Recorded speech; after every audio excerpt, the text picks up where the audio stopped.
إذا قال لي يوم القيامة عبدي لما فعلت كذا، فيقول يا رب أعرف أني فعلت. يقول لو أنت فعلت، يقول أعرف ربي أعرف. فيكون من فضل الله عز وجل حتى بعد عتابه أن يقول له فإني غفرتها، فإني سترتها عليك في الدنيا وأغفرها لك اليوم. ما أعظم مغفرة الله، وما أوسع فضل الله، وما أجل عطاء الله.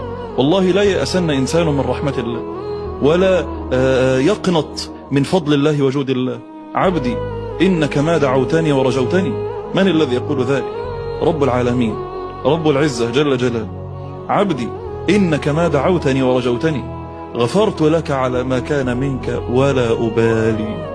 ما أجملها، ما أرقها، ما أعذبها، ما أعذبها، ولا أبالي. عبدي لو بلغت ذنوبك عنان السماء، وذنوبنا رب كثيرة، وخطايانا متتابعة وفيرة، وتقصيرنا في حقك لا يحصى، ولكنك قلت ولا أبالي.